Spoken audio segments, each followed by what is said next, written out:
अस्सलाम वालेकुम रहमतुल्लाहि व बरकातुहू। दोस्तों, मैं हूं इरफान खान, आप तमाम का इस्तकबाल करता हूं मेरे इस यूट्यूब चैनल में। जैसा कि आपको पता है कि अलग अलग तरीके से हम आपको जो है इंफॉर्मेशन दे रहे हैं, मालूमात वगैरह जो भी होंगे, हर चीज़ की अपडेट्स वगैरह हम देने की कोशिश कर रहे हैं। आज एक कमेंट आया था कि 16 दिसंबर को एक जीआर आया है जो कि हमारी फील्ड से रिलेटेड है, तो उसके बारे में हमको एक्सप्लेनेशन बताइए। तो मैं 2 से 4 मिनट में पूरे जीआर का मतलब और पूरे जीआर का खुलासा देने की कोशिश करूंगा। ये हमारे लिए बहुत मुफीद और फ़ायदेमंद जीआर है। अगर जहाँ तक मैं बात करूँ, मेरा जहाँ तक कयास है कि बहुत ही ज़्यादा फ़ायदेमंद है। इस वीडियो को पूरा देखिए आप, क्योंकि हमारे उर्दू मीडियम के जो स्टूडेंट्स होते हैं जनरली जब वो जीआर जब आते हैं तो वो पढ़ते तो नियर अबाउट उनको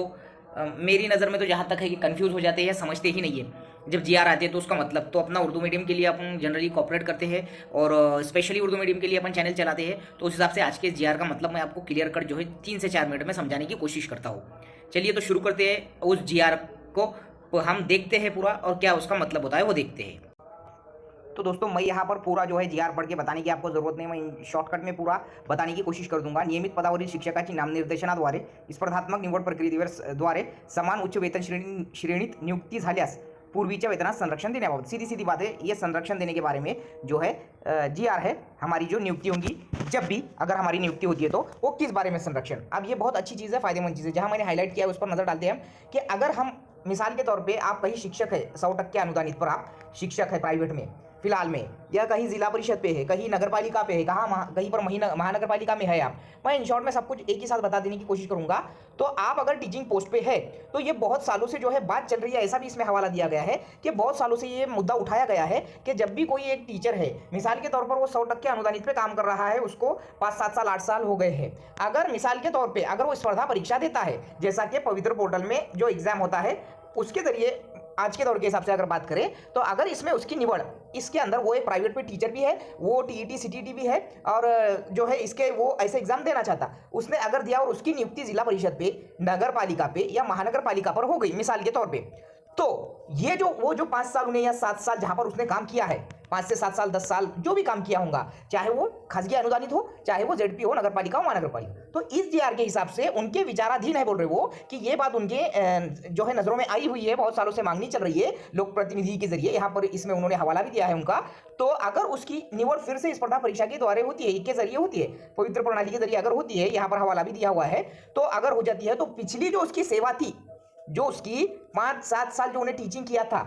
तो उसकी वो वापस में उसको शिक्षण सेवक किसी भी तरह का जो है लागू ना किया जाए। अगर वो समान जो है पोस्ट पर जाता है, टीचर की पोस्ट पर जाता है, प्राइमरी टीचर या फिर ग्रेजुएट टीचर, उसके बाद में अगर हम हाई स्कूल का टीचर पकड़े, जूनियर कॉलेज का टीचर, ऐसा अगर वो चला जाता है तो उसको वापस से जो सेवक काल जो रहता है, उसकी वापस से सेवा वहीं से शुरू ना करते हुए उसके वो 5-7 साल काउंट किए जाए और उसको जो है सेवा संरक्षण दिया जाए। इसकी वजह से उसका बहुत नुकसान हो रहा है, ऐसा इस जीआर का मतलब है। लेकिन इसके लिए बहुत सी जो है शर्तें रखे उन्होंने, तो वो शर्तें देखिए, हम देखते हैं शर्तें क्या है। तो शर्तें ये है, आगे की इसमें मैं बताने की कोशिश करूंगा। अब यहां से उन्होंने जीआर, यहां पर शासन निर्णय आपको सामने दिख रहा होगा, तो यहां पर भी उन्होंने सीधा सीधा जो है हवाला दिया है कि अगर स्पर्धा परीक्षा से उसकी कहीं पर निवड़ हो जाती है समान पद पे, तो ये शासन निर्णय आप सामने जो आपको दिख रहा है, ठीक है, यहां पर यह है शासन निर्णय। तो यहां पर जब भी हो जाती है तो उसके लिए क्या शर्तें हैं, तो आप देखो यहां पर पहिला पॉइंट देखो, स्थानिक स्वराज्य संस्था किंवा खाजगी शाळेतील पूर्वीची नियुक्ती ही विहित मार्गाने प्रक्रियेद्वारे झालेली असावी। यानी कि जो तुम्हारी जो निवड है, पहले नंबर के पॉइंट का मकसद ये है, तुम जिला परिषद में हो, नगर पालिका में हो, महानगर पालिका में हो, या तुम कोई भी जैसा इसमें हो, जैसा प्राइवेट संस्था में जो कि अनुदानित है और आपका अप्रूवल आया हुआ है, आप रेगुलर हो गए हैं, वो पूरा भाई प्रोसेस अगर हुई होंगी पहली नियुक्ति, तो आपको जो है इसका लाभ मिलेगा 100%। वापस से आपकी कहीं पर निवड़ हो जाती है कोई भी जगह पे, यानी कि वापस से कहीं पर आपकी नियुक्ति हो जाती है, तो आपको सेवक इस बिना पर नहीं लागू होगा कि इस जीआर की बेस पे, लेकिन उसके लिए जो है जो आपकी नियुक्ती जो है जैसा कि खासगी में सही तरीके से होनी चाहिए, ठीक है। पूर्वीच्या नियुक्तीच्या वेळेस वैयक्तिक मान्यता उसको मिलेगी होना आपके अप्रूवल को, ये उसमें मेन शर्त है, ठीक है। और अनुदान मिळत असावे, वेतन अनुदान मिळत असावे, तो ये बात याद रखना है आपको कि आप अगर प्राइवेट पे है तो आपकी वैयक्तिक मान्यता जो है मिलेगी होना आपको, यानी कि अप्रूवल होना आपका। तो पूर्वीची नियुक्ती विहित मार्गाने प्रक्रियेद्वारे झालेली नसल्यास, नियमित वेतनश्रेणीत कार्यरत शिक्षकाची नव्याने नियुक्ती झाल्यास, ये तीसरा पॉइंट जो अगर तुम देख रहे होंगे, तो उसको जो है शिक्षण सेवक योजना अगर उसको लागू, अगर यह है उसकी ऐसी अगर सही तरीके से नियुक्ति नहीं होगी उस संस्था पे और कुछ भी इनको कम ज्यादा लगा, तो उनको शिक्षण सेवक को लागू करेंगे, उसकी जो है वेतन श्रेणी रेगुलर उसको लागू नहीं होंगी अगर उसकी सही तरीके से निवड़ नहीं हुई होंगी। यानी कि मिसाल के तौर पे टीईटी सीटीटी जो भी कंडीशन रहते वहां पर संस्था के। उसके बाद में अब अगर इसमें सेवा खंड रहा,